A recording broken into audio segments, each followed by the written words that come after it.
kalau misalkan on-cam. Ya, langsung saja ya. Untuk hari ini kita ada presentasi dari kelompok 1, yakni mengenai manusia dan tujuan penciptaannya dalam Al-Quran menurut perspektif pendidikan Islam. Untuk PPT-nya udah siap.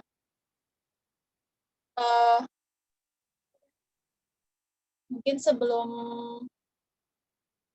sambil operator menyiapkan juga PPT-nya,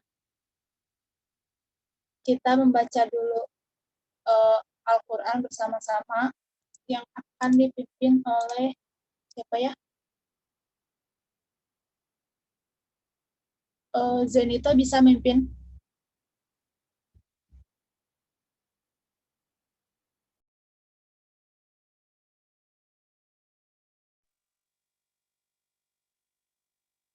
Zen?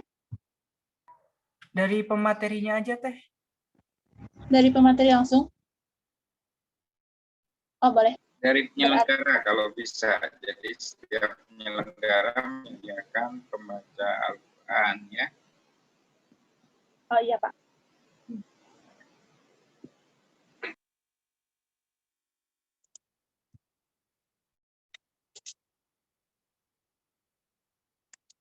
Ya, mangga untuk Teh Destia. Dipersilakan. Ya, bismillahirrahmanirrahim. Mari kita baca Quran dulu bersama-sama ya sebelum memulai materi. Karena materinya tentang ini ya konsep manusia. Mari kita buka Al-Quran surat Al-Baqarah ayat 30. Surat Al-Baqarah ayat 30. A'udzu billahi minasyaitonir rajim. Bismillahirrahmanirrahim. Wa idh qala rabbuka lil malaikati inni ja'ilun fil ardi khalifah. Qalu ataj'alu fiha man yufsidu fiha wa yasfikud dima wa nahnu nusabbihu bihamdika wa nuqaddisu lak. Qala inni a'lamu ma la ta'lamun. Wa 'allama Adama al-asma'a kullaha thumma 'aradahum 'alal malaikati faqala anbi'uni bi asma'i haula'i in kuntum shadiqin. Shadaqallahul 'azim. Ya, kembali lagi kepada moderator, dipersilahkan.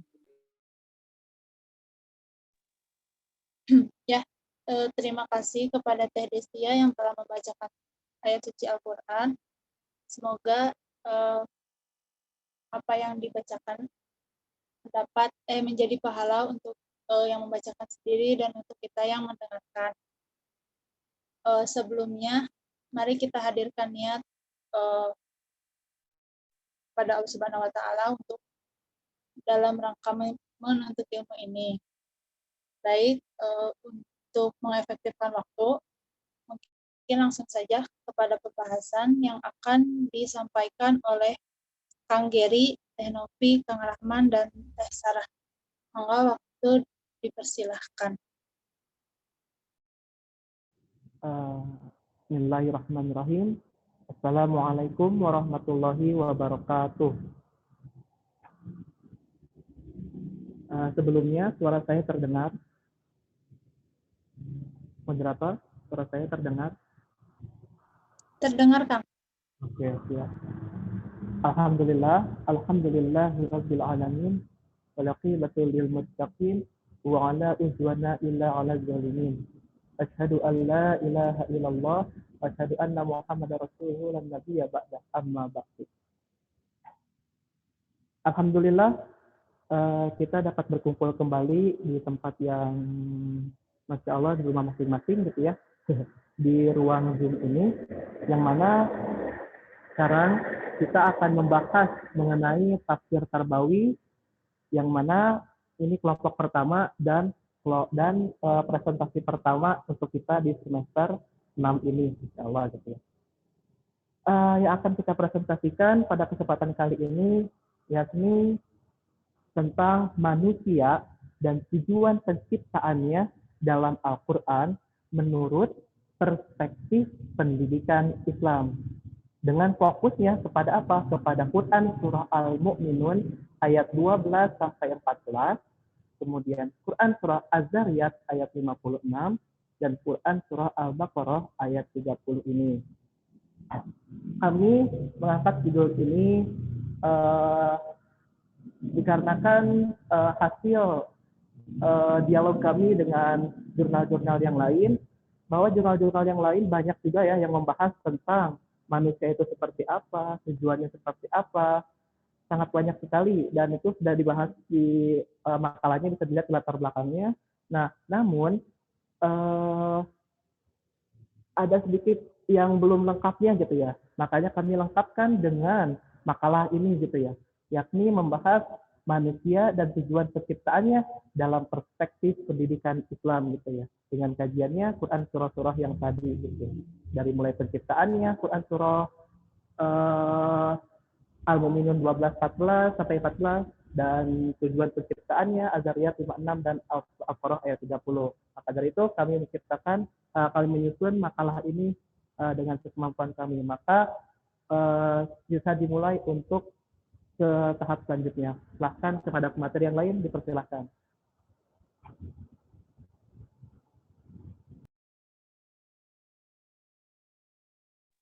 Baik, bismillahirrahmanirrahim. Pertama-tama kami akan menjelaskan surat Al-Mu'minun dulu. Sebelumnya mohon maaf saya off kamera sementara, mungkin nanti di kedepannya akan nyalakan karena khawatir sinyal. A'udzu billahi minasyaitonir rajim. وَلَقَدْ خَلَقْنَا الْإِنسَانَ مِنْ سُلَالَةٍ مِنْ طِينٍ ثُمَّ جَعَلْنَاهُ نُطْفَةً في قرار مكين ثم خلقنا النطفة علقة فخلقنا العلقة مضغة فخلقنا المضغة عظاما فكسونا العظام لحما ثم أنشأناه خلقا آخر فتبارك الله أحسن الخالقين.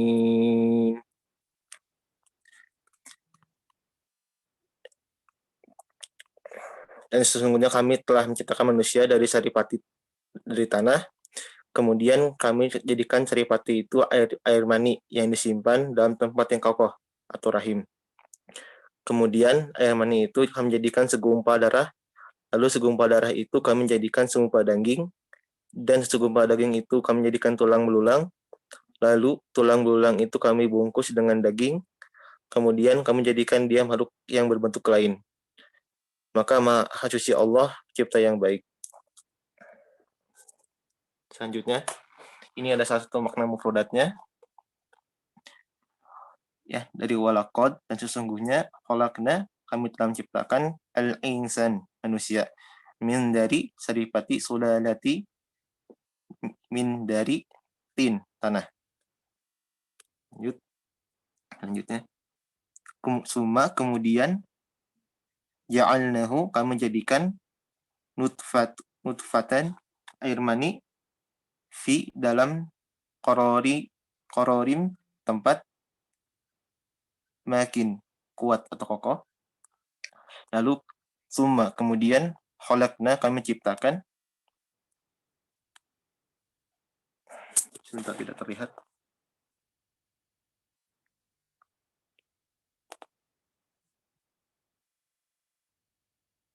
Khalaqna, kami ciptakan anutfata, air mani. Sebentar ya, tidak terlihat, sorry. alaqata, segumpal darah.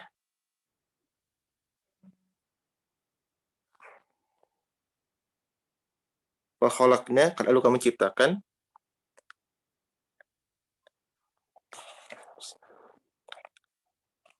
Alaqata, segumpal darah. Ini aja deh, sebentar. Wa khalaqna, lalu kami ciptakan. Alaqata, segumpal darah. Mudghatan, segumpal daging. Wa khalaqna, lalu kami ciptakan. Mudghata, segumpal daging. Idhaman, tulang. Lalu kami bungkus fasauna al-idhama, tulang itu.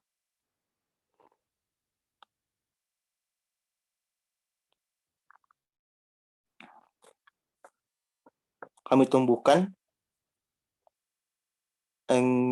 anshanahu, kemudian sebentar, saya langsung dari sini aja, dari Quran saja. Kemudian air mani itu kami jadikan segumpal darah, lalu segumpal darah itu kami jadikan segumpal daging, dan segumpal daging itu kami jadikan tulang belulang, lalu tulang belulang itu kami bungkus dengan daging, kemudian kami jadikan dia makhluk yang berbentuk lain. Gitu. Lanjut. Asbabun nuzul. Bahwa pandangan Umar sejalan dengan kehendak Allah dalam 4 hal ini, antara lain mengenai turunnya ayat wala qad khalaqnal insana min sulalatin min tin, dan sesungguhnya kami telah menciptakan manusia dari saripati berasal dari tanah, sampai khalqan akhar, manusia makhluk yang berbentuk lain. Pada waktu mendengar ayat tersebut, Umar berkata, wa tabarakallahu ahsanul khaliqin, maka Maha Suci Allah cipta yang paling baik. Maka turunlah akhir ayat tersebut, ayat 14, yang sejalan dengan ucapan Umar itu. Lanjut. Makna global. Quran Surat Al-Mu'minun ini menerangkan tentang proses penciptaan manusia yang sangat unik. Dari yang awalnya unsur pertamanya, lalu proses pengembangannya, ya dari yang awalnya tanah, begitu dari air mani laki-laki bertemu dengan air mani perempuan, pertumbuhannya di dalam rahim, sehingga menjadi makhluk yang sempurna dan siap lahir menjadi seorang manusia. Gitu. Adapun dalam teori biologi dijelaskan bahwa manusia itu berasal dari pertemuan antara sel sperma dan sel telur. Di sini air mani disebutnya dengan sel sperma, lalu air mani wanita disebut dengan sel telur. Seorang wanita yang berlangsung di dalam saluran oviduk pada saat ovulasi pada tubuh seorang wanita yang kemudian disebut dengan pembuahan. Jadi di situ ada pertemuan antara sel sperma dan sel telur yang akibatnya terbentuknya pembuahan di dalam dinding rahim. Gitu. Di dalam rahim zigot akan berkembang menjadi embrio, kemudian menjadi janin. Di sini dijelaskan di dalam ayat 14 yang awalnya itu dia segumpal darah, segumpal daging, lalu diberikan tulang, gitu. Yang awalnya nutfah itu ya, jadi segumpal darah, kemudian dalam kurun waktu 40 hari jadi mudghah segumpal daging, lalu 40 hari selanjutnya jadi tulang belulang yang terbungkus dengan daging. Nah, akhirnya tumbuh menjadi anak manusia. Di sini disebutkan kalau dalam biologi yaitu zigot. Dan jadi akhirnya jadi janin, akhirnya gitu. Dalam perkembangan janin, akhirnya janin siap lahir jadi manusia. Seperti itu. Nah, selanjutnya ada pendapat para mufasir. Yang pertama, tafsir Al-Muyassar. Dijelaskan sesungguhnya Allah yang telah menciptakan Adam dari tanah yang diambil dari seluruh tempat di muka bumi ini. Jadi Allah itu menciptakan anak keturunannya secara turun-temurun dari setetes air nutfah, yaitu air mani laki-laki, yang keluar dari tulang subi mereka lalu menetap dalam rahim-rahim wanita. Lalu Allah menciptakan nutfah itu menjadi alaqah, yaitu gumpalan darah merah. Jadi yang awalnya itu nutfah, air nutfah, berubah menjadi alaqah, yang artinya gumpalan darah merah. Lalu 40 hari kemudian, dari situ jadilah mudghah, yaitu gumpalan daging yang besar. Yang bisa dikatakan satu suapan yang dikunyah, gitu. Daging sekecil itu. Lalu kemudian Allah menciptakan lagi gumpalan daging itu dengan daging yang lunak ditambahkan lagi. Jadi dengan tulang-tulang. Lalu Allah membungkus tulang-tulang itu dengan daging, dan setelah itu dan menjadikan makhluk tersebut yang berbeda dengan meniupkan ruh padanya yang mempunyai akal dan pikiran gitu. Itu menurut tafsir Al-Muyassar. Hampir semuanya sama, cuma ada sedikit perbedaannya. Untuk tafsir Al-Mukhtasar dijelaskan bahwa sungguh Allah telah ciptakan ayah dari seluruh manusia, Adam dari tanah. Tanam ciptaannya berasal dari saripati, hasil campuran air dengan tanah. Lalu Allah lalu kami menciptakan anak keturunannya berkembang biak dari air mani yang tersimpan kokoh dalam rahim sehingga waktu kelahirannya. Maka air mani yang tersimpan kokoh dalam rahim tersebut kami jadikan segumpal darah yang melekat berwarna merah. Lalu gumpalan darah tersebut kami jadikan makanan segumpal daging yang telah dikunyah.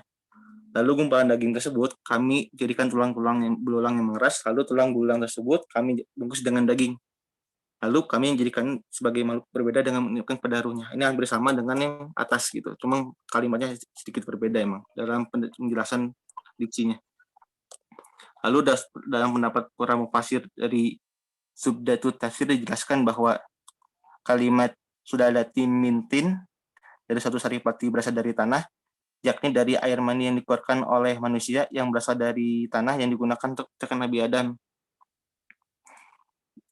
Dilihat dari sisi mereka yang merupakan keturunan Nabi Adam, air mani yang disimpan dalam tempat yang kokoh, yakni dalam rahim, Allah merubah air mani yang putih itu menjadi segumpal darah yang merah. Ya. Mudghatan, intinya darah merah, saya susah bacanya, yakni segumpal daging yang belum terbentuk. Kemudian menjadi segumpal daging yang terbentuk pada fase selanjutnya, yaitu yang dibungkus dengan tulang belulang yang masih lunak. Gitu. Nah, tulang ini sebagai penopang untuk badan untuk berdiri.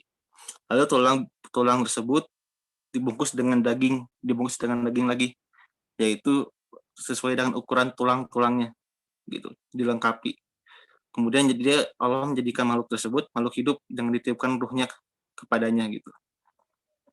Nah, dari situ jadilah janin yang siap dilahirkan, yang keluar siap lahir jadi manusia. Seperti itu. Selanjutnya ada pemateri selanjutnya oleh Sarah. Silakan. Bismillahirrahmanirrahim. Sebelumnya saya terdengar jelas. Moderator. Terdengar teh. Ya, terima kasih. Ya, di sini ada tujuan penciptaan manusia dalam pandangan pendidikan Islam, Quran Surat Az-Zariyat ayat 50. Bumi diciptakan untuk menjadi hamba Allah yang selalu tunduk dan patuh serta menyembahnya dengan ikhlas, sesuai yang dijelaskan dalam ayat tersebut. Next.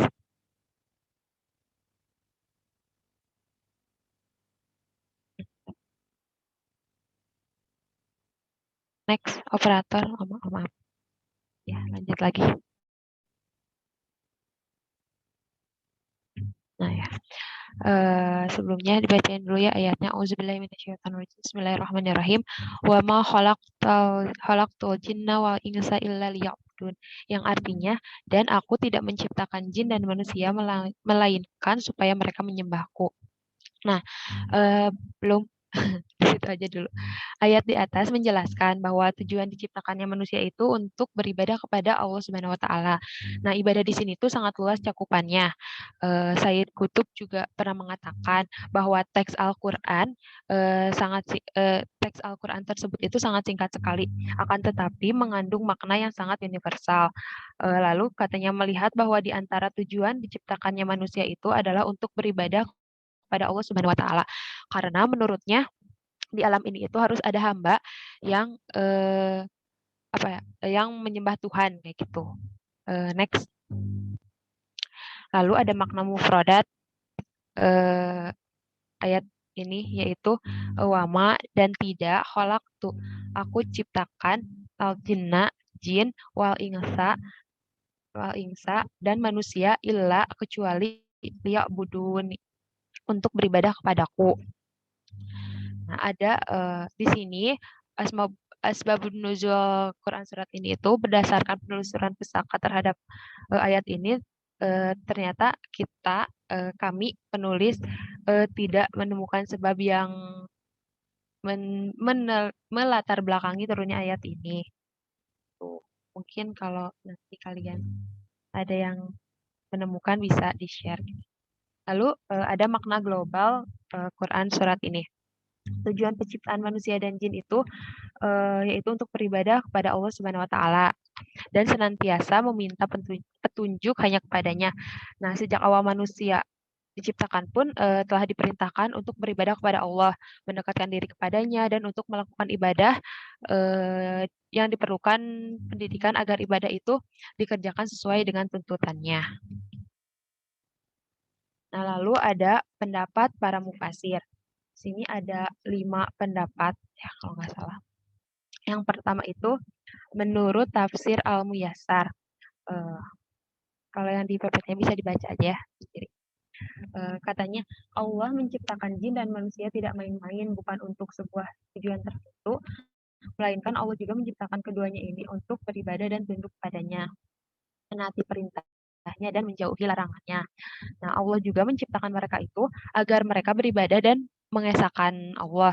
Apabila mereka beribadah dan menyekutukannya, maka ibadah mereka itu tidak akan diterima dan Allah tidak akan memberikan pahala kepada mereka. Tetapi sebaliknya Allah akan menyiksa mereka walaupun mereka taat beribadah. Nah, hal ini tuh dikarenakan mereka telah menyembah sesuatu yang tidak berhak untuk disembah gitu. Lalu yang kedua ada menurut tafsir Ibnu Katsir. Nah, Allah telah menciptakan hamba agar mereka itu beribadah kepadanya satu-satunya dan tidak ada sekutu baginya. Maka barang siapa yang menaatinya, dia akan memberikan balasan yang paling sempurna, dan barang siapa yang melanggarnya, Allah akan menyiksa dengan azab yang paling pedih.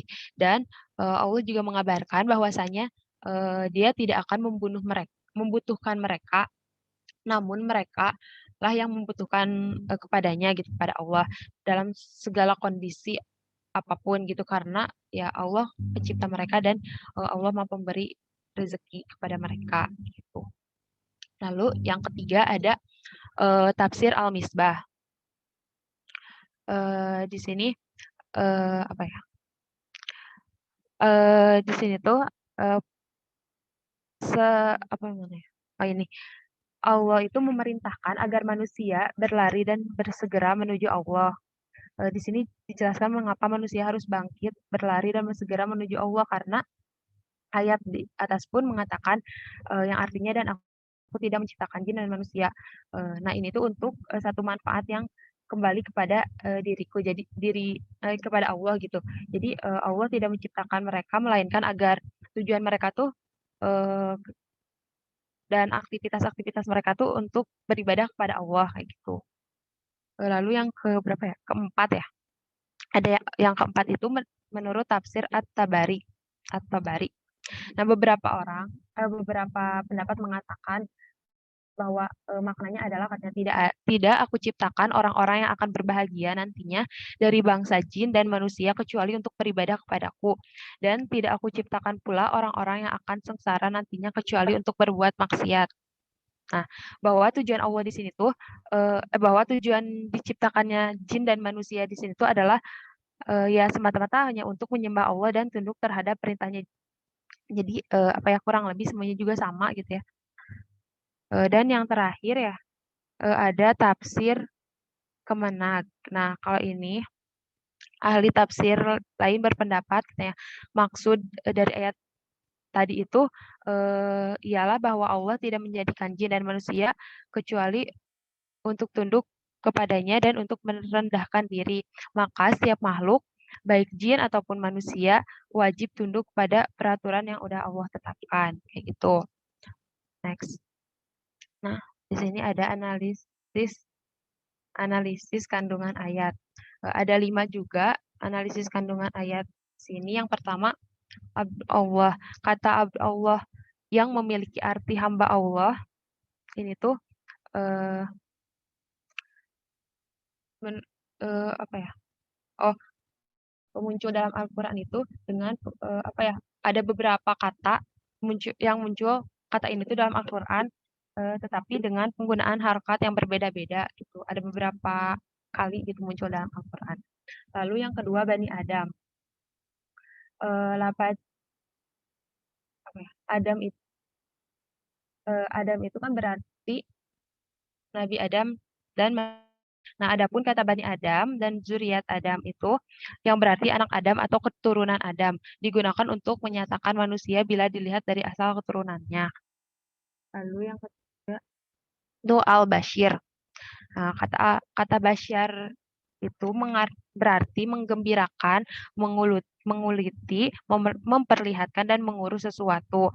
Nah, dapat dipahami bahwa manusia merupakan makhluk yang memiliki segala sifat kemanusiaan dan keterbatasan seperti makan, minum, seks, keamanan, dan kebahagiaan. Maka dalam kata ini tuh ditujukan pada manusia secara umum tanpa memandang agama atau keyakinannya. Nah, demikian pula halnya dengan para nabi dan rasul, hanya saja mereka diberikan kelebihan secara khusus oleh Allah dengan dianugerahkannya wahyu kepada para nabi dan rasul. Next. Yang keempat ya, ada Anas. Kata Anas ini secara umum menggambarkan manusia yang bersifat netral dan tanpa sifat. Selain itu, kata Anas menggambarkan manusia sebagai makhluk sosial. Dan yang terakhir ada al-insan. Al-insan. Kata al-insan ini tergolong menjadi beberapa kelompok dalam penggunaannya. Kata yang pertama, al-insan dihubungkan dengan keistimewaannya atau tujuan diciptakannya, yakni sebagai khalifah di muka bumi ini. Yang kedua, dihubungkan dengan sifat murni manusia yang cenderung negatif. Dan yang ketiga, dihubungkan dengan penjelasan tentang proses penciptaan manusia.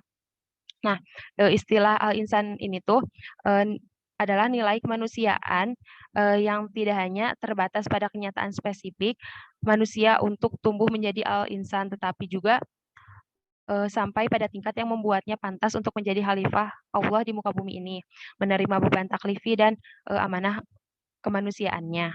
Tuh. Next. Oh, itu tipu, maaf ya, harusnya Al-Baqarah. Iya. Oh, putus-putus deh. Apa ada yang lain juga? Maaf. Selanjutnya akan dijelaskan oleh rekan saya, Novi. Mangga silahkan. Terima kasih.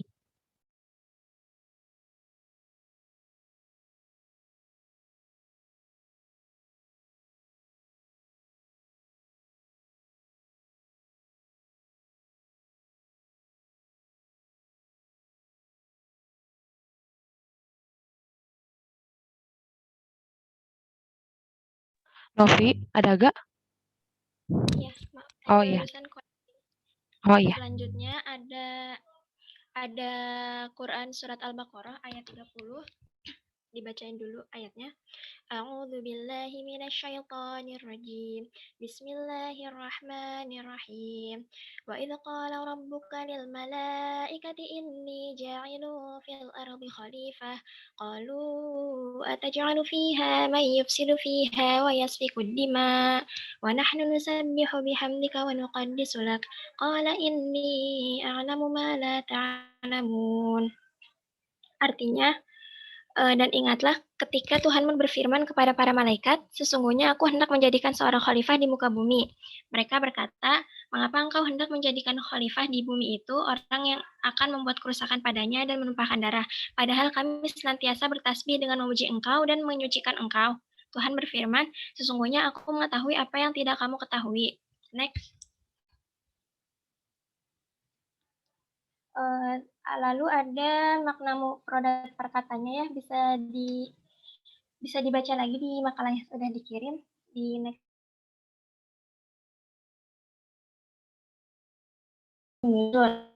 Di ayat sebelumnya ini, yaitu ayat 2829,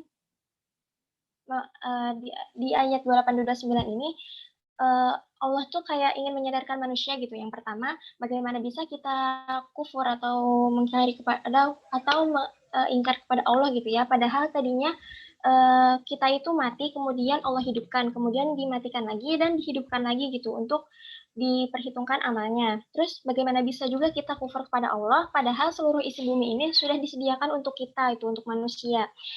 Sebelum kita diciptakan, bahkan Allah telah mempersiapkan persediaan di bumi ini untuk kehidupan kita gitu di bumi ini. Bahkan perintah kepada ketujuh langit tersendiri gitu.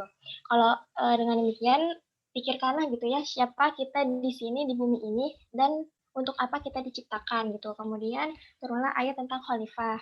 Next. Lalu ada makna global.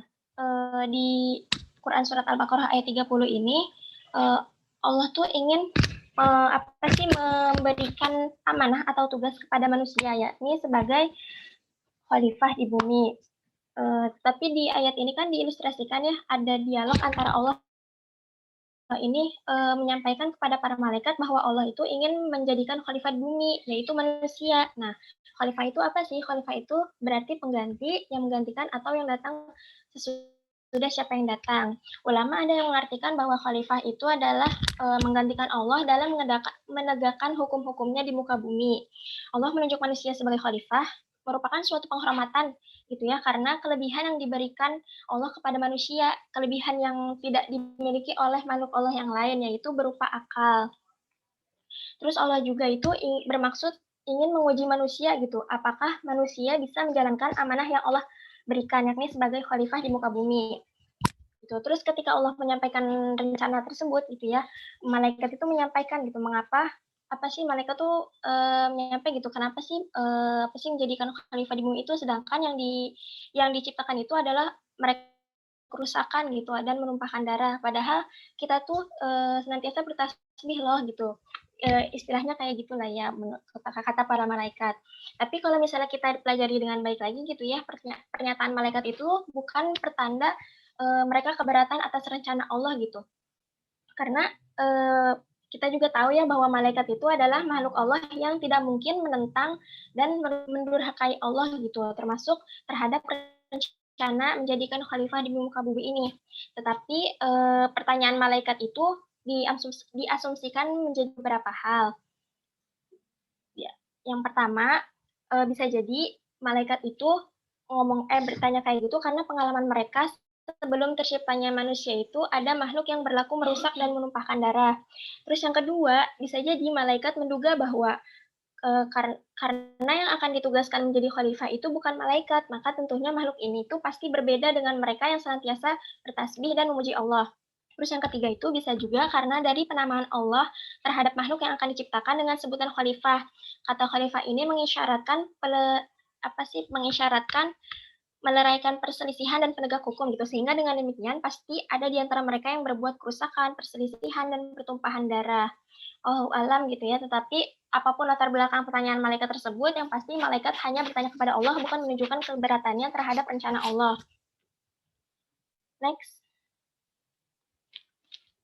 Kemudian ada pendapat para mufasir. Yang pertama menurut tafsir Muyassar.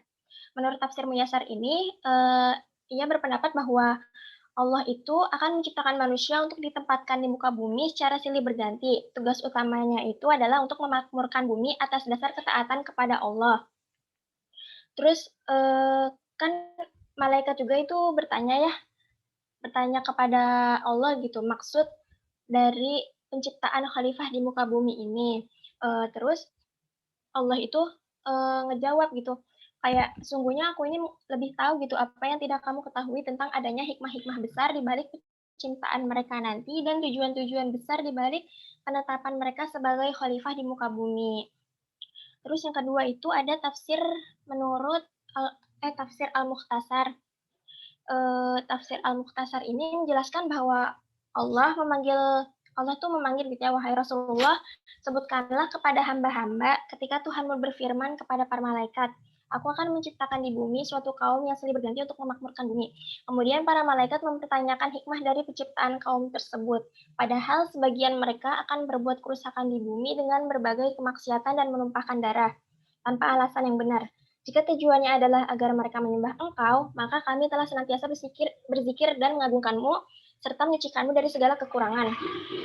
Lalu Allah menjawab mereka bahwa Dia mengetahui apa yang tidak diketahui para malaikat tentang tujuan penciptaan kaum ini. Lalu ada menurut Zubdadud Tafsir min Fatil Qadir.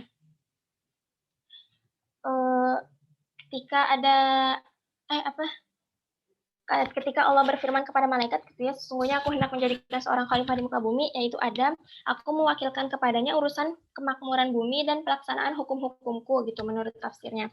Lalu para malaikat berkata dalam diri mereka sendiri, bukankah engkau akan menciptakan di dalamnya seseorang yang kelak akan melakukan kerusakan dengan berbuat kemusyrikan dan kemaksiatan? Sungguh mereka telah mengetahui hal itu karena telah diajarkan oleh Allah dengan suatu cara tertentu. Maksud ucapan mereka itu adalah, apakah engkau hendak menciptakan di dalamnya orang yang mengalirkan darah yang haram dengan saling membunuh, menyakiti dan bertikai, sedangkan kami adalah ciptaan-ciptaan yang selalu bersyukur, memujimu dan mensucikanmu dari hal-hal yang tidak sesuai denganmu gitu.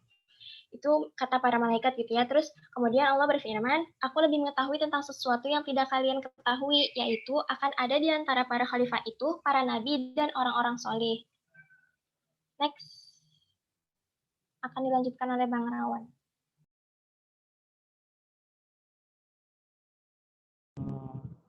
Oke, bismillahirrahmanirrahim, lanjutkan kembali gitu ya. Setelah kita mengetahui dari tafsir-tafsir yang tadi, dari mulai tafsir Quran Surah Al-Mu'minun ayat berapa tadi kayak Al-Mu'minun ayat 12 sampai 14, terus Az-Zariyat ayat 56 dan Al-Baqarah ayat 30, kita tentu mengetahui bahwasanya Allah menciptakan manusia itu tidak semata-mata untuk menciptakan aja gitu, tapi ada tujuannya gitu ya. Dan Allah menciptakan manusia itu berproses gitu ya. Nah, apa sih hubungannya penciptaan manusia dan dalam pendidikan Islam itu? Nah, perlu kita ketahui bahwa apa sih definisi pendidikan Islam itu? Nah, pendidikan Islam itu kan adalah suatu aplikasi model pendidikan Qur'ani dalam pembelajaran agama Islam di sekolah. Salah, itu menurut buku Prof. Hidin ya, itu bukunya. Nah, kata Prof. Hidin itu suatu pendidikan Islam itu adalah suatu pembahasan tentang pendidikan dalam semua aspeknya yang diambil dari Al-Quran dan As-Sunnah secara utuh, seperti itu. Nah, jadi apa sih kaitannya antara ayat-ayat yang tadi dengan pendidikan Islam itu? Yang pertama, Quran Surah Al-Mu'minun ayat 12-14. Allah Subhanahu wa Ta'ala menciptakan manusia di ayat ini itu secara detail sekali. Allah menjelaskannya itu ya, dari mulai menjelaskan tentang asal mula manusia itu dari apa. Tadi kan jelaskan yang saripati tanah, dari nutfah. Allah menjelaskan manusia itu berasal dari nutfah, berasal dari saripati tanah, dari sesuatu yang keluar dari hal yang buruk dari bagian tubuh manusia. Nah, bagian tubuh manusia yang paling buruk itu apa sih? Kemaluannya gitu ya. Nah, karena malu jadi tutupin. Nah, kenapa malu? Karena buruk gitu ya. Nah, manusia itu keluar dari sana gitu ya. Tapi Allah Subhanahu wa Ta'ala jelaskan, disempurnakan gitu ya, dari mulai nutfah itu kemudian jadi daging dan terusnya hingga saripati tanah itu menjadi manusia, menjadi manusia yang Masya Allah beragam gitu ya. Ada yang menjadi profesor, mungkin nanti misalkan Jennifer jadi profesor Tito misalkan itu, terus nanti Asep jadi Ustadz Asep gitu ya, dan lain-lainnya. Pokoknya Masya Allah gitu ya. Allah menciptakan manusia itu berproses gitu di sini. Nah, jadi apa sih ininya gitu ya? Maksudnya jadi kita dalam berpendidikan apapun itu harus berproses. Manusia adalah makhluk yang berproses. Kita tidak akan bisa menjadi seorang profesor, tidak akan bisa menjadi seorang misalkan nanti kita guru kalau kita tidak berproses dari mulai SD dulu kan ya, sampai tahap-tahapan selanjutnya gitu ya. Jadi jangan sampai kita ingin tapi itu harus berproses dalam melakukan pendidikan. Di sini Allah melakukan manusia adalah makhluk yang berproses seperti itu. Dan juga di sini Allah menjelaskan bahwa Allah Subhanahu wa Ta'ala seorang murabbi, seorang khalik yang menciptakan manusia itu ya. Kita selaku umat manusia, kita selaku seorang yang diciptakan makhluknya senantiasa harus tunduk patuh kepadanya, harus mengikuti apa yang diperintahkannya atau yang bisa disebut dengan takwa gitu ya. Nah, kita sebagai murid pun senantiasa harus takdim gitu ya kepada murabbi kita, siapa guru kita. Agar apa? Agar kita mendapatkan ilmu yang bermanfaat seperti itu. Selanjutnya dalam Quran surah Az-Zariyat ayat 56, Allah menjelaskan gitu ya, bahwa tujuan manusia itu adalah tidak semata-mata Allah ciptakan jin dan manusia hanya untuk beribadah, yaitu menjadi seorang abdun gitu ya. Nah, tujuan manusia itu seorang abdun gitu ya. Beribadah. Bagaimana bisa gitu ya? 24 jam kita hidup di dunia ini untuk beribadah gitu ya. Nah, itu tuh harus itu tuh akan bisa kalau kita misalkan mempunyai suatu ilmu dan tujuan pencipta dan tujuan pendidikan Indonesia. Masya Allah gitu ya, menurut kata Prof. Saidin juga udah sangat bagus sekali gitu ya tujuan pendidikan di Indonesia ini. Tinggal pengimplementasian apa tujuan pendidikan Indonesia itu kan menjadikan manusia yang beriman, bertakwa, berakhlak mulia. Masya Allah itu sesuai dengan apa yang dikerjakan oleh Allah gitu ya. Yaitu menjadikan manusia, Allah menciptakan manusia hanya untuk beribadah gitu ya. Masya Allah. Menjadi seorang yang beriman, berakhlak mulia. Sudah bagus sekali gitu ya tujuan pendidikan Indonesia itu, tinggal proses pengimplementasiannya. Nah, proses implementasiannya seperti apa? Kita belajar ini diniatkan karena Allah, untuk mendekatkan diri kepada Allah. Segala apapun itu harus disambungkan dengan Allah, yang dibahas melalui islamisasi sains gitu ya, Masya Allah. Nah, di sana kan itu teh merupakan suatu apa ya, pengislamisasian ilmu-ilmu gitu ya.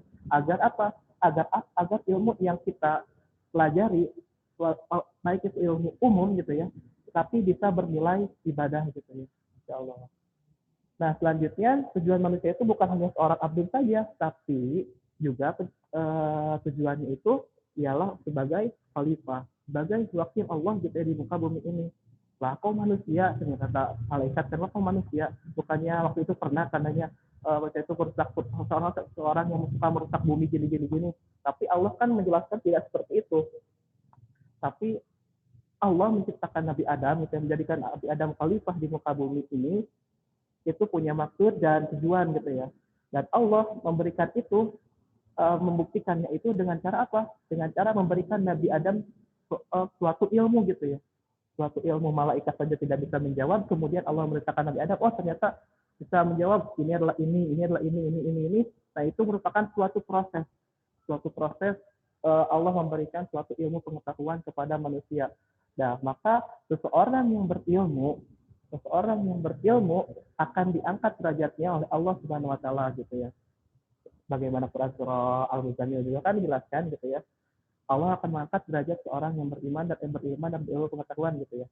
Maka di sini sangat jelas sekali untuk menjadi seorang khalifah, kita di sini harus senantiasa mempunyai apa ya, ilmu yang sangat banyak gitu ya, terutama ilmu agama gitu ya. Nah, seorang yang sedang mempunyai ilmu agama, dalam surah ini juga dijelaskan bahwa kalau misalkan kita berguru gitu ya, atau kita menghadap seseorang yang mempunyai ilmu lebih tinggi daripada kita itu senantiasa harus tunduk gitu ya, harus takdim gitu ya. Misalkan guru kita kan mempunyai ilmu yang sangat luar biasa di atas kita gitu ya. Dan jangan sampai kita membangkang, atau jangan sampai kita sombong gitu ya. Kalau sombong, lihat aja di kelanjutan surah ini, malah seorang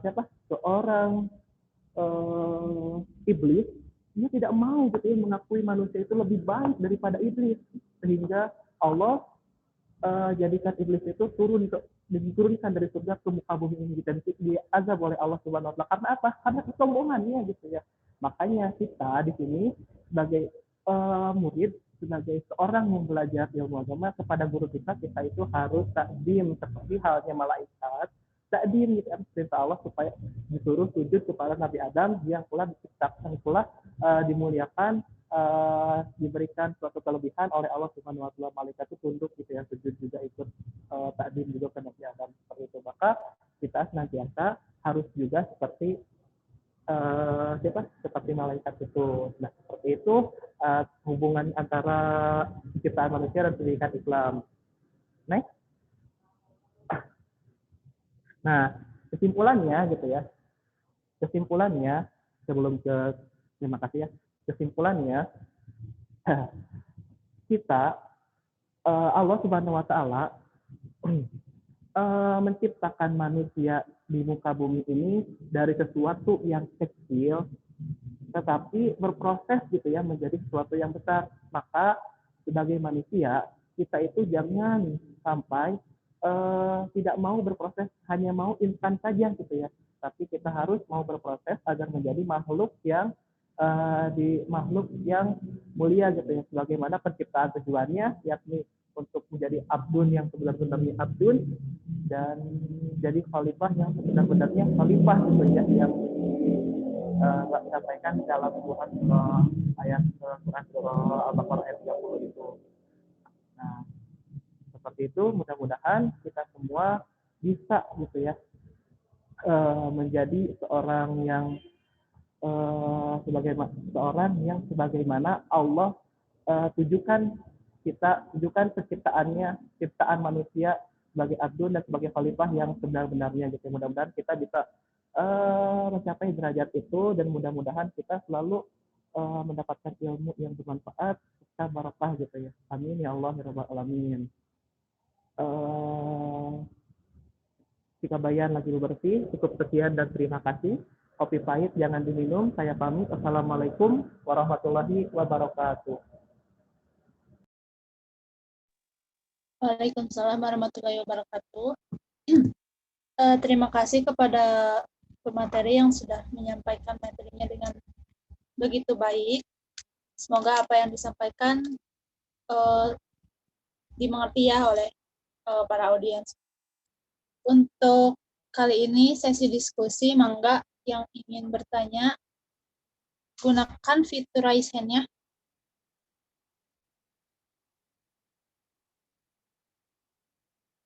Teh Nida, mangga. Bismillahirrahmanirrahim. Di sini Nida mau nanya kepada pemateri, bagaimana kaitan antara hadis bahwa yang mengatakan penciptaan perempuan itu dari tulang rusuk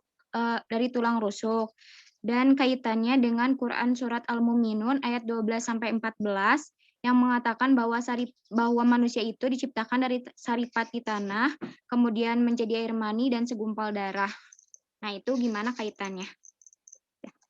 Terima kasih. Assalamualaikum.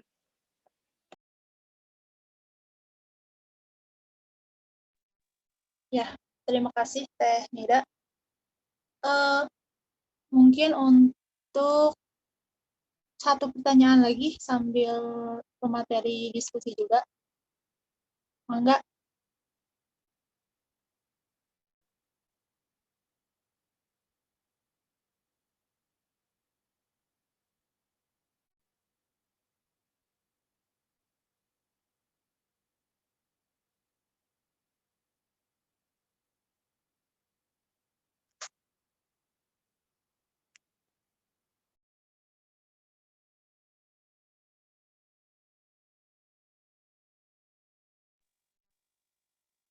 Ada yang mau bertanya lagi?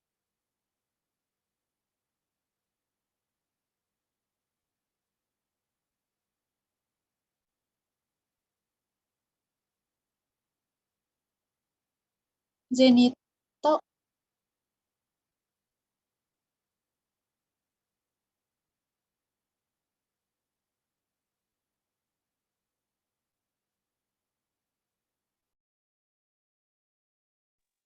Baik, mungkin sambil nunggu pertanyaan juga ya, mangga pemateri untuk waktu berdiskusinya 2 menit ya.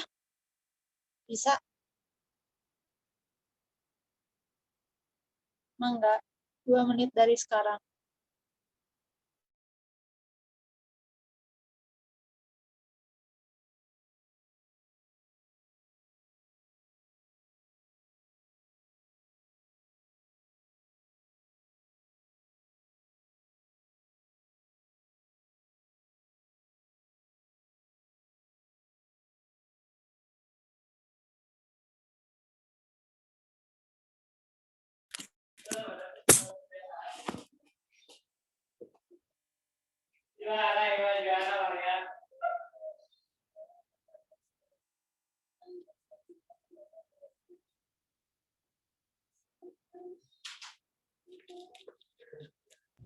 Nilai dan menjawab.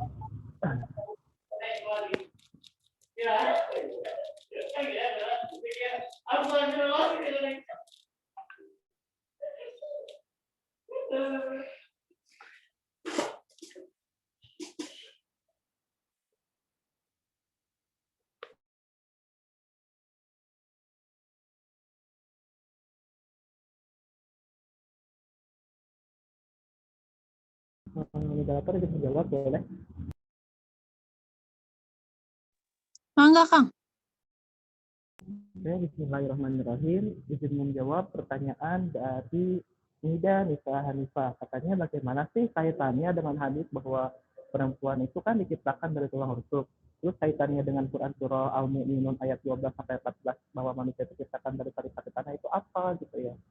Perlu kita pahami bahwa memang betul Rasulullah SAW bersabda demikian bahwa seorang perempuan itu diciptakan dari tulang rusuk manusia. Itu apa maksudnya? Itu adalah arti kontekstual. Arti kontekstual.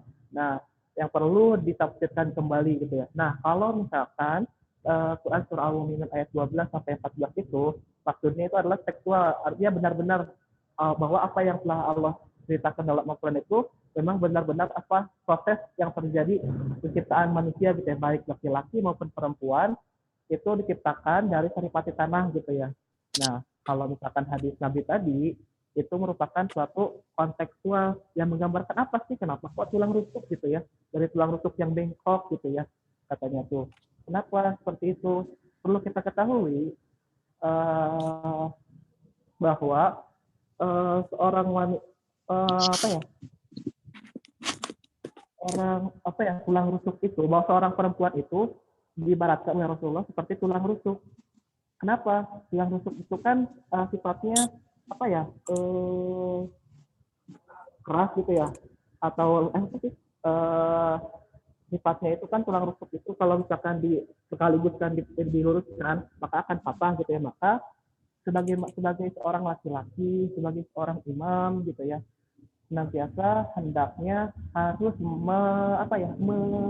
berperilaku gitu ya kepada perempuan itu dengan sangat lemah lembut, jika salah ditegur dengan cara yang baik, jangan langsung dibentak, jangan langsung dikeraskan gitu ya. Kalau misalkan seorang perempuan dikeraskan seperti itu, otomatis bisa jadi diibaratkan mah tulang rusuknya patah gitu ya, diibaratkannya mah hati perempuan itu bisa patah gitu ya, bisa menangis atau bisa apa gitu ya. Jadi karena seperti itu maka Rasulullah mengibaratkan seorang perempuan itu seperti dilahirkan dari tulang rusuknya laki-laki gitu ya, dan tidak akan sempurna gitu ya seorang tanpa tulang rusuk seperti itu. Intinya mah kalau misalkan hadis itu adalah intinya adalah kontekstual, harus ditafsirkan kembali bahwa itu adalah sebuah analogi. Nah, kalau misalkan analogi itu adalah proses yang benar-benar terjadi dalam penciptaan manusia, baik laki-laki maupun perempuan, proses penciptaannya seperti itu. Terima kasih.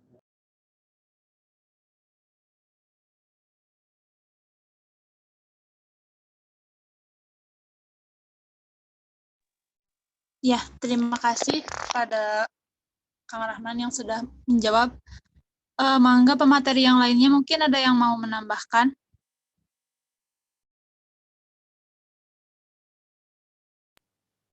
Aku mau coba nambahin dikit ya.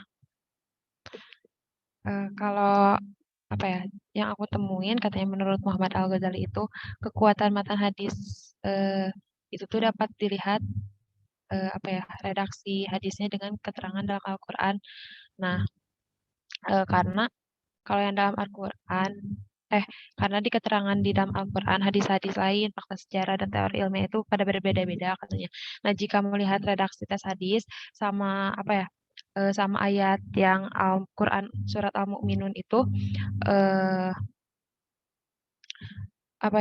berbeda, bertentangan gitu. Karena kalau yang dalam Al-Quran itu menyatakan bahwa laki-laki dan perempuan itu diciptakannya dari yang tadi itu kan yang udah dijelaskan dari saripati dan sebagainya gitu. Nah, jadi di dalam Quran surat Al-Mu'minun juga ada kata-kata yang seperti alma, al-nafs, al-tin, al-turab, al-nutfah. Nah, itu tuh dari kalimat itu pun tidak ada yang mengartikan arti tulang rusuk gitu. Karena katanya kontradiksi hadis dengan kontradiksi hadis itu juga katanya bukan diciptakan dari tulang rusuk, akan tetapi di sini mah katanya seperti tulang rusuk. Nah, makanya tapi kalau Quran surat Al-Mu'minun lebih ke tadi yang kata Bang Rawan itu, jadi lebih dijelaskannya tuh lebih dari sisi apanya ya, sisi ilmiahnya gitu. Jadi ya berbeda gitu. Makanya kenapa dijelaskan di Quran surat Al-Mu'minun mah dari sel sperma, dari apa sih tadi teh, air mani dan sebagainya kayak gitu. Mungkin itu. Makasih.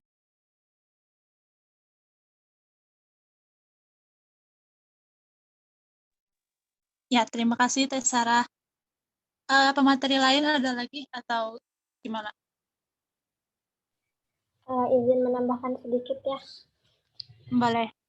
Mungkin udah banyak gitu ya tadi dari Kang Rahman dan Teh Sarah, tapi mau nambahin sedikit gitu. Mungkin maksud dari yang tulang rusuk laki-laki itu di sini Novi baca dari salah satu jurnal. Jadi maksud dari tulang rusuknya itu penciptaan manusia itu diciptakan Allah itu dengan menciptakan sel sperma dari Nabi Adam gitu. Nabi Adam itu kan laki-laki gitu kan. Jadi penciptaan wanita itu atau pasangan itu diciptakan dari sel sperma yang ada pada diri Nabi Adam gitu.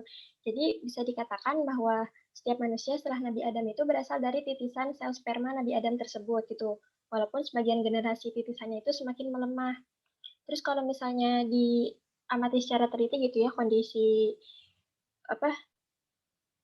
fisik, terus kondisi intelektual dan keterampilan manusia itu semakin seiring berjalan waktu itu kan semakin meningkat gitu ya. Dan dapat dipahami melemah di sini itu artinya dari segi moral atau tingkah lakunya gitu. Jadi kalau misalnya menurut para secara ilmiahnya gitu ya, titisan sel sperma ini itu dinyatakan bahwa kalau misalnya bagian dari suatu itu dianggap dari bagian keseluruhannya gitu. Jadi maksudnya bagian yang sel spermanya Nabi Adam itu atau sebagai laki-laki itu dianggap sebagai keseluruhan gitu yang berasal dari bagian tersebut gitu. Jadi pada hakikatnya setiap manusia itu bagian dari sperma yang pertama ya sebagai laki-laki. Mungkin seperti itu. Terima kasih.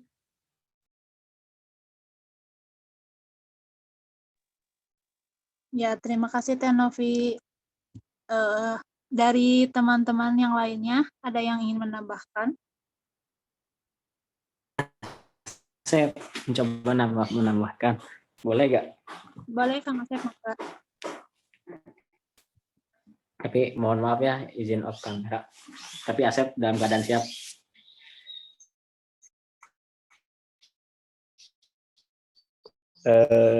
Dari sedikit yang Asep paham dulu ngaji sekaligus SMA, Dede dijelaskan terkait penciptaan manusia gitu. Kalau nggak salah kelas 10 ya, pernah dijelaskan. Nah ini dalam pemaknaan hadis yang ditanyakan Nida tadi, bahwa perempuan itu diciptakan dari tulang rusuk. Nah hal ini sebenarnya dijelaskan juga di dalam Al-Quran, jadi tidak ada perseberangan antara Al-Quran dengan hadis. Nah ini dijelaskan juga di dalam Al-Quran surat An-Nisa. Kalau nggak salah ya bunyinya Bismillahirrahmanirrahim, ya ayyuhan nasu taqu rabbakumul ladzi khalaqakum min nafsin wahidah. Nah di sini ada kata min nafsin wahidah yang maknanya itu diciptakan dari sebagian dari manusia gitu. Nah di sini itu Allah Subhanahu wa taala menciptakan perempuan, utamanya Siti Hawa dulu itu. Ada ulama yang mengucapkan bukan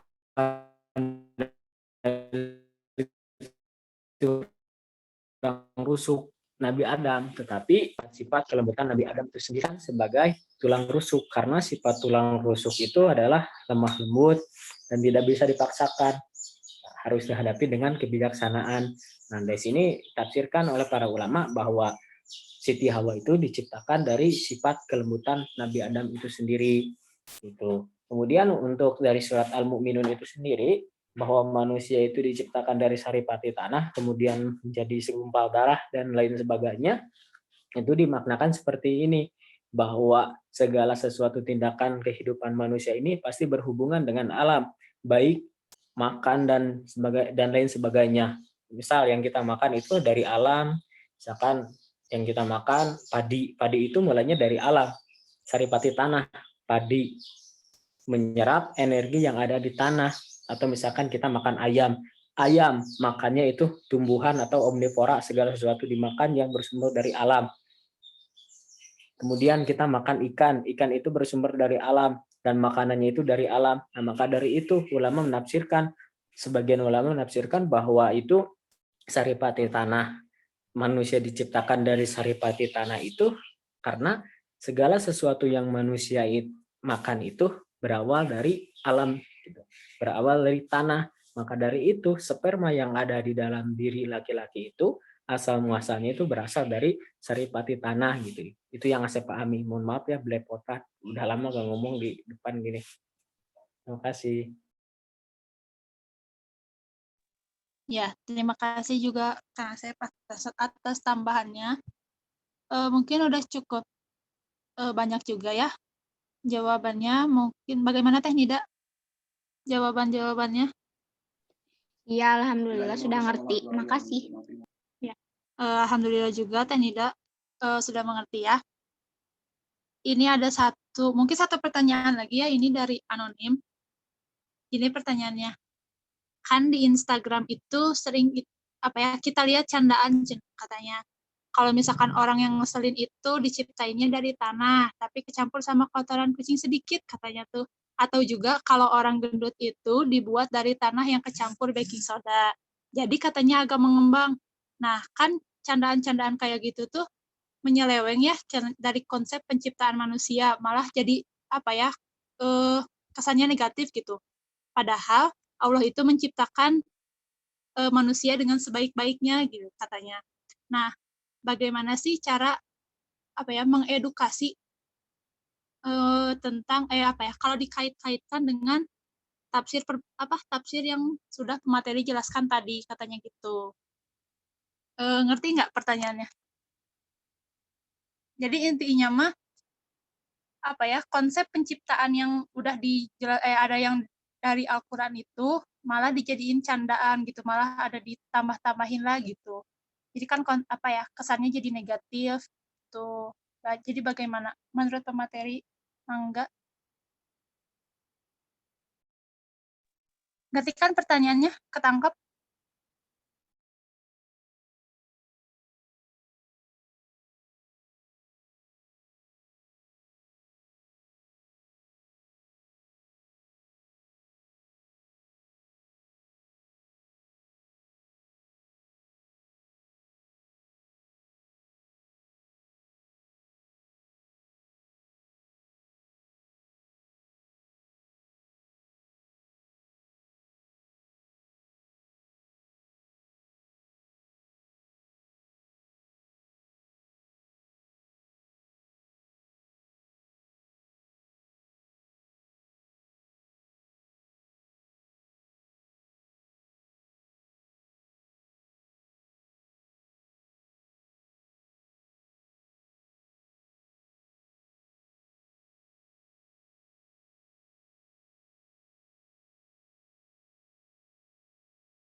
Iya, Kang Geri, katanya kurang jelas ya pertanyaannya.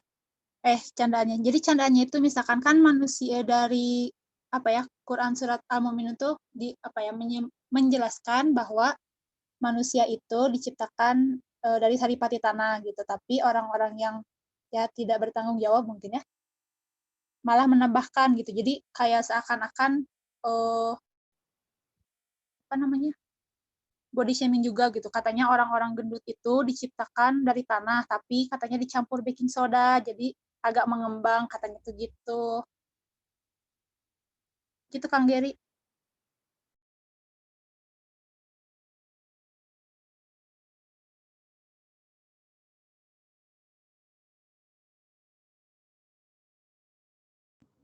Bismillah, izin menjawab. Boleh, moderator? Mangga. Halo. Oh, siap. Pertanyaannya ya sedikit ya, tapi sebenarnya itu nggak boleh gitu ya. Dan malah kalau misalkan kita memperkatakan suatu ajaran agama, suatu syariat Islam, suatu yang telah suatu ayat-ayat Allah, suatu hadis, itu kita bisa jadi termasuk orang yang kafir gitu ya.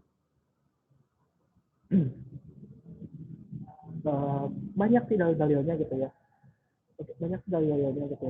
Bahkan Rasulullah SAW pun pernah bersabda gitu ya, celakalah gitu bagi orang yang berbicara lalu berdusta hanya karena ingin membuat suatu kaum tertawa. Celakalah dia gitu. Rasulullah menegaskan orang yang ingin membuat orang tertawa karena suatu kebohongan gitu, apalagi ini kebohongan dalam suatu agama gitu ya, itu dia pasti dijamin akan celaka hidupnya. Maka jangan sekali-kali bilang ke dia untuk menjadikan agama sebagai religion gitu ya. Jadikan suatu apa yang telah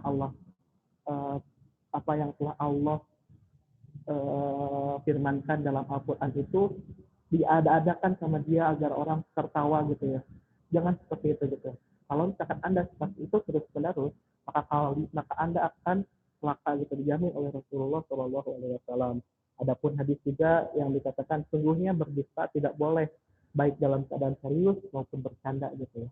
Nah, pendustaan itu nggak boleh gitu ya. Apalagi ini mendustakan ayat-ayat Allah gitu ya. Nah, gitu ya. Rasulullah melarangnya gitu. Kang Rawan, Ya. punten sebelumnya. Suaranya katanya nggak kedengeran. Oh, kedengeran? Ya.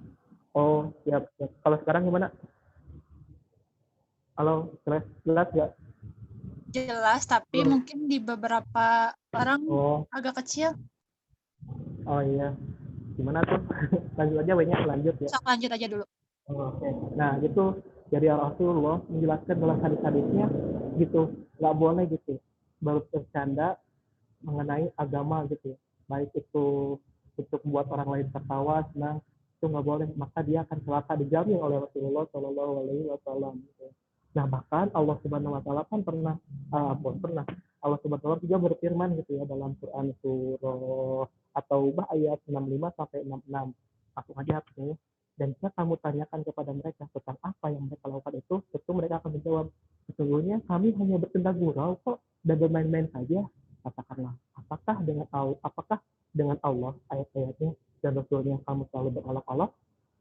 Tidak usah kamu minta maaf karena kamu kafir sudah beriman. Itu kan jelas banget ya. Di sini orang yang bercanda gurau, orang yang membuat tulisan, orang yang bercanda tentang ayat-ayat Allah gitu, kebenaran ayat-ayat Allah, maka dia sudah dianggap kafir setelah dia beriman. Nah, pokoknya terus aja edukasi kepada dia bahwa Rasulullah pernah berfirman kayak gini, terus Allah juga berfirman dalam Quran surahnya gini. Terus aja edukasi seperti itu sampai dia tahu bahwa apa yang dia lakukan itu salah, apa yang dia lakukan itu dosa. Biar dia tertegur gitu ya, jangan melakukan hal tersebut lagi seperti itu. Jadi ya edukasi aja seperti itu dan jelaskan bahwa nggak boleh bercanda mengenai syariat Islam, nggak boleh bercanda tentang agama Allah, nggak boleh bercanda tentang ayat Allah atau hadis-hadis yang lainnya seperti itu. Enggak, terima kasih. Ya, terima kasih untuk Kang Rahman jawabannya. Karena waktu juga ya, mungkin satu lagi tambahan dari teman-teman yang lainnya, Mangga. Sudah saja waktunya habis. Oh, langsung aja. Ya, baik. Karena sudah ini, Bapak ditutup dulu sama moderator atau tambahan dulu? Ya, tutup aja dulu. Ya. Terima kasih untuk pemateri atas jawaban-jawabannya dan untuk penanya juga terima kasih atas pertanyaannya. Untuk sesi presentasi kali ini kita tutup saja dan langsung pada penambahan dari Pak Am dan juga Pak Cucu. Terima kasih dari saya selaku moderator. Mohon maaf bila ada kesalahan. Wassalamualaikum warahmatullahi wabarakatuh. Waalaikumsalam warahmatullahi wabarakatuh.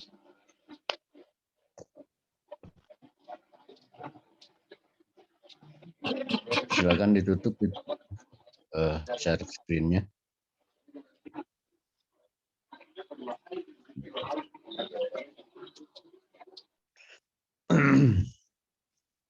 Assalamualaikum warahmatullahi wabarakatuh. Waalaikumsalam warahmatullahi wabarakatuh.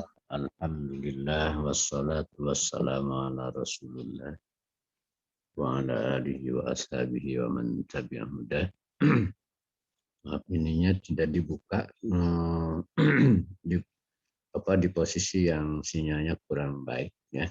Tadi bahkan suara kurang jelas tadi karena ternyata sinyal kurang baik.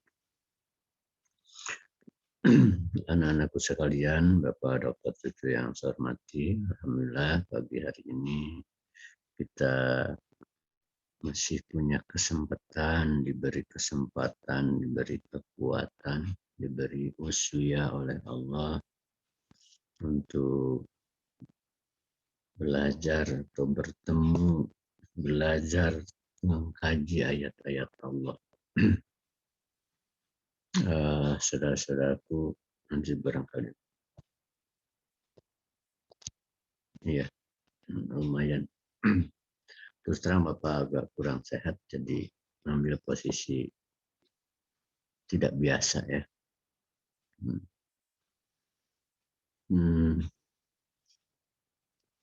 Mari kita meluruskan niat ya, bahwa kita belajar untuk membesarkan Allah, bukan untuk membesarkan diri kita ya. Kadang-kadang kita tidak jelas kapan bicara membesarkan Allah dan membesarkan diri kita.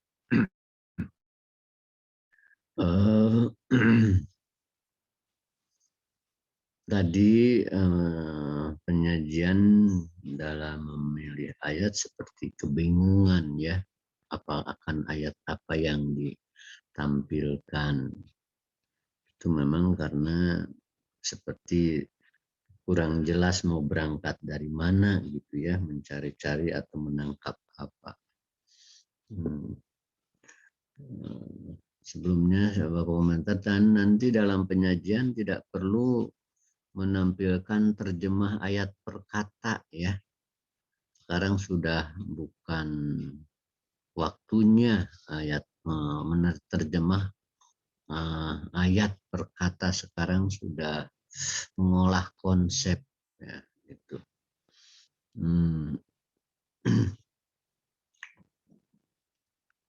Konsep manusia dalam Al-Quran sangat luas ya, bahkan seluruh ayat ini kepentingannya manusia, apapun ya ayat itu akan dilihat dari sisi atau dari dimensi manusia atau kebutuhan manusia. Jadi sangat luas karena manusia ditempatkan sebagai makhluk sentral, tujuan, kepentingan Allah. Segala-gala dibicarakan untuk manusia. Surga neraka untuk manusia, dunia untuk manusia, jin juga untuk mengawal manusia semuanya. Jadi memang akan kebingungan kalau kita tidak memfokuskan kajian ya. Tentang hakikat manusia pun nampaknya harus dipersempit juga dalam cara pandang apa, filosofis atau kadang-kadang sekedar kita menurunkan konsep pendidikan dari konsep manusia itu ya. Kalau pada tataran filosofis akan bicara tentang hubungan tubuh jiwa ruh ya, yang tidak selesai-selesai, yang memunculkan filsafat idealisme, filsafat realisme, dan ya itu pun tidak perlu ke sana nampaknya ya. Tapi yang perlu disoroti itu katakanlah konsep manusia yang mana yang menjadi rujukan atau pengembangan pendidikan di dunia sekarang. Ya. Terus konsep pendidikan yang dikembangkan di dunia lebih diturunkan dari pandangan-pandangan psikologis tentang manusia. Kalau ya pengajaran itu psikologis, tapi kemudian dimasukkan sosiologis dan lain-lain. Jadi sifatnya parsial juga ya. Kalau psikologis melihat manusia dari sisi psikologi, yakni apa manusia itu organisasi psikofisik ya, psikofisik. Sementara sosiologi melihat manusia dari sisi interaksinya di tengah sosial, sementara biologi melihat manusia secara biologi, itu manusia itu dipotong-potong, saudara, parsial ya, dengan kajian-kajian itu. Kehilangan keutuhan. Di samping itu juga psikologi juga, nah katakanlah yang menjadi rujukan pengembangan pendidikan dan pembelajaran paling dominan di aspek psikologi ya manusia. Nah, dari mana itu diturunkan? Dari barat itu dari yang pertama itu psikologi analisis ya, psikologi analisis Freud itu yang paling kembang. Kemudian itu dicerca karena ternyata psikologi Freud itu bukan hasil uji coba ya, tapi sekadar pengembangan nalar saja, pengembangan imajinasi katanya. Kemudian tuh datanglah behaviorism. Nah, dari sejak behaviorism itu semuanya serba harus terukur dalam arti teramati ya. Akhirnya manusia yang dirumuskan dalam psikologi ini manusia yang diturunkan dari observable behavior, perilaku-perilaku yang teramati saja. Sehingga manusia itu selesai dirumuskan di laboratorium berdasar itu. Nah, kesini dari sana seru sampaikan psikologi humanistik juga sama seperti itu. Artinya manusia yang dirumuskan di laboratorium. Maka hasilnya manusia yang kehilangan ruhnya. Nah, di sanalah karena itulah pendidikan dan pembelajaran di dunia barat sampai sekarang tidak bisa menyentuh aspek ruhiyah ya. Karena memang manusia pada dasarnya manusia yang dikembangkannya manusia yang tanpa ruh. Nah, itu hakikat itunya ya, hasil jadian. Kemudian tak banyak berkonsekuensi kesananya manusia sebagai apa di dunia ini. Nah, kalau aspek ruh dalam Al-Quran sudah jelas ya, tidak harus dijelaskan lagi ya. Itu setelah proses-proses alam yang tadi itu nutfah dan seterusnya itu telah sempurna ruh. Ya. Kemudian dari hakikat eksistensinya karena waktu terbatas ini ya. Karena dari hakikat eksistensi manusia. Dengan demikian manusia yang tidak terkena pada ruh ya, tidak mampu melihat hakikat eksistensi dirinya secara hakiki. Ya, karena itu manusia diterapkan sebagai penguasa satu-satunya di dunia. Nah, beda dengan Islam yang menurunkan konsep khalifah. Ya, khalifah itu saudara-saudara, kalau lihat dari proses bagaimana Adam dibelajarkan oleh Allah, Adam mengamati berbagai benda-benda, benda itu diidentifikasi karakteristiknya, sehingga setelah dia mampu mengidentifikasi karakteristiknya, mampu mengklasifikasikan, maka benda-benda itu berdaya di tangan Adam. Maka benda itu fungsional.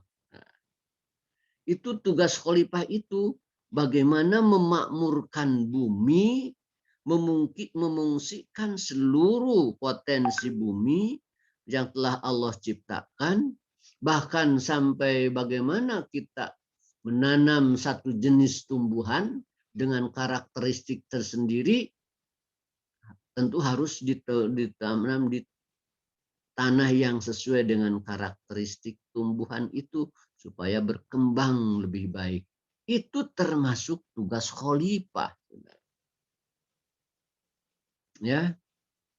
Jadi khalifah itu wasta'marakum itu bagaimana manusia ini bertanggung jawab untuk mengembangkan seluruh potensi alam dan potensi dirinya, ya, agar betul-betul berkembang menciptakan kemakmuran dan keharmonisan. Karena Allah telah menempatkan keseimbangan. Wa wada'al mizan alla tatghaw fil mizan. Allah telah meletakkan keseimbangan dalam tatanan alam dan kehidupan secara global ini. Dan tugas manusia alla tatghaw fil mizan, tidak merusak keseimbangan tersebut. Nah, agar khalifah ini betul-betul terarah kepada kemaslahatan, terarah kebaikan dunia akhirat, maka dia harus melaksanakan prinsip-prinsip ibadah. Sehingga seluruh yang dilakukannya dalam pengelolaan alam itu bernilai ibadah, berorientasi akhirat. Di sana ya hubungannya khalifah dan ibadah itu begitu. Allah tugaskan manusia sebagai khalifah untuk terus membangun. Nah, supaya melaksanakan khalifahnya itu betul-betul terarah kepada kemaslahatan dunia akhirat. Sekaligus membina dirinya. Ya, manusia berkewajiban mengelola alam, tapi jadi sekaligus juga harus membina dirinya. Maka ibadah yang harus memanduknya agar seluruh aktivitasnya tidak hanya sekedar berdimensi duniawi tapi sekaligus berdimensi akhirat. Nah, kalau kita berangkat dari permasalahan yang ada, sekarang ini usahakan begini caranya ya. Jadi berkelar saja di dalam jurnal, cari apa sih ketimpangan konsep tentang pendidikan atau tentang manusia, atau apa konsep manusia ya yang kita temukan. Kemudian kita beri masukan, beri kalau benar beri penguatan, kalau kurang baik beri pelurusan. Supaya lebih fokus ya, lebih fokus. Tadi kerepotan memilih ayat mana yang harus dibahas seakan-akan ya. Nah, karena tidak fokus. Kalau saja kita fokus saja ke hakikat eksistensi manusia ya, yang diakui di dunia, apa sih manusia itu penguasa satu-satunya di bumi ini atau bagaimana? Nah, cari wacana itu ya. Kemudian kita beri pencerahan dari Al-Qur'an dengan konsep khalifah dan ibadah.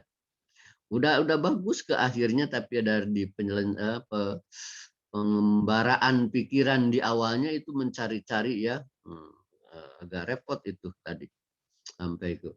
Soalnya tidak akan banyak sekali tentang manusia itu, dimensi basicnya, proses penciptaannya, kemudian karakter manusia kan tidak tersentuh sama sekali itu. Padahal Al-Quran lebih banyak karakter jeleknya manusia di dalam Al-Quran itu ya. Nah, coba dipertajam ya, dan juga kajiannya lebih difokuskan pada umpamanya pada hakikat eksistensi manusia saja sebagai makhluk pendidikan gitu ya. Nah, kemudian di dalam kolaborasi atau mengelaborasi antar tafsir tidak satu-satu, menurut ini begini, menurut ini begini, tapi didialogkan, naratifkan, dialogkan ya. Pendapat ini sesuai dengan dikatakan oleh tafsir anu, dan dibantah oleh tafsir anu, dikuatkan oleh tafsir anu, dalam satu alinea seperti itu ya. Tidak satu-satu. Jadi mengurutkan tafsir-tafsir, tapi didialogkan ya antara tafsir-tafsir ya, sehingga terlihat kepiawaian saudara, wawasan saudara dalam menangkap makna-makna atau maksud-maksud dari tafsir-tafsir itu, ya. Nah, tentu saja sedikit lebih rumit ya kerjanya dengan seperti itu.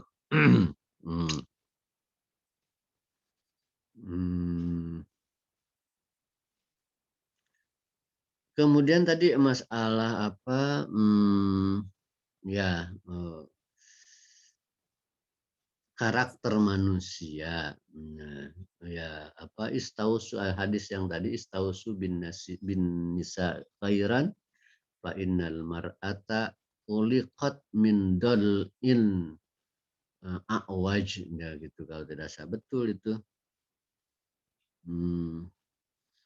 Berwasiat baiklah, lembut-lembutlah kepada wanita itu, pada para wanita karena wanita itu diciptakan dari tulang rusuk yang bengkok. Betul seperti dijawab tadi, ini bukan berbicara penciptaan asal penciptaan wanita, tapi bahwa itu berbicara karakter ya. Kecuali dilihat dari kan pesannya juga istausu bin nas. Oh jadi menyangkut karakter ya. Kalau bukan bicara tentang asli penciptaan tidak akan begitu ya. Sebab fa inna ul mar'ata khuliqat min dal'in aisar ajwad itu menjadi alasan kenapa harus karena wanita diciptakan dari tulang rusuk yang bengkok itu bicara karakter, saudara. Banyak Al-Quran yang mengasalkan manusia dari karakter. Khalaqnakum min dha'fin. Kami ciptakan kalian dari kelemahan. Khuliqal insanu min ajalin. Kami ciptakan manusia dari ketergesa-gesaan. Mungkin suatu waktu Bapak juga akan nafsirkan khalaqal insana min 'alaqin. Manusia diciptakan dari ketergantungan. Gitu. Jadi karakter. Nanti di tafsir Tarbawi insya Allah akan diangkat. Gitu. Ya. Itu memungkinkan karena Al-Quran memberi petunjuk. Ada ayat-ayat yang mengasalkan manusia min dha'fin, min ajalin itu menunjukkan bukan berasal dari itu, tapi manusia memiliki karakter itu. Mengenai bahwa manusia dari saripati tanah, saya pernah dulu diobrolkan waktu awal-awal sebentar lagi. Pernah Al-Quran atau Rasulullah dituduh orang tidak waras oleh orientalis barat ya pada akhir abad 19. Muhammad manusia yang tidak beres ya gila katakan. Kenapa? Gara-gara bicara manusia dari tanah, dari saripati tanah ya.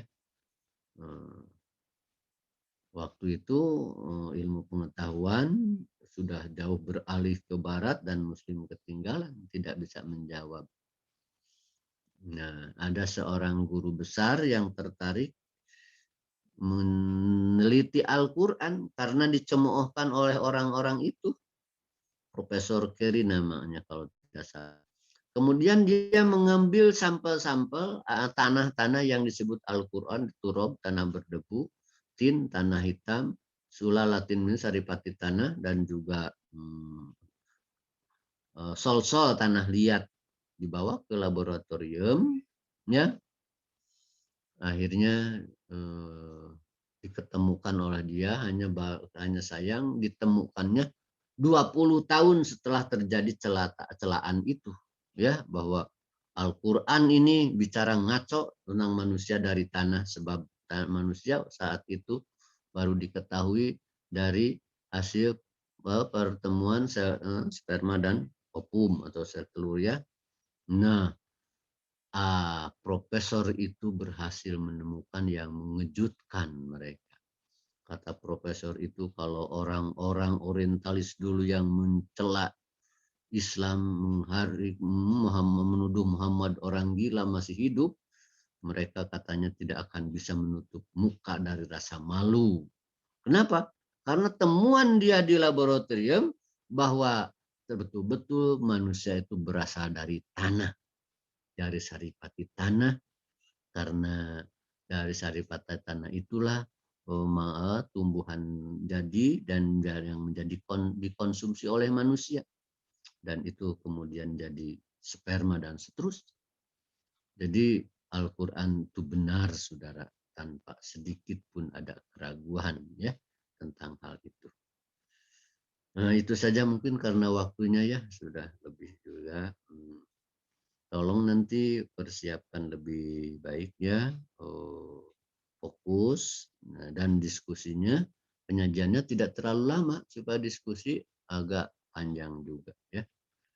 Begitu Pak Cucu, mangga turun. Assalamualaikum warahmatullahi wabarakatuh.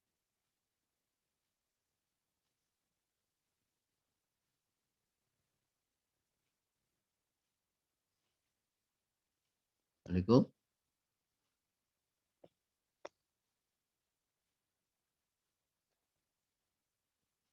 Waalaikumsalam, Bapak.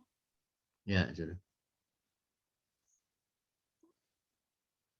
Mangga atas sudah. Pak Cucu masih ada?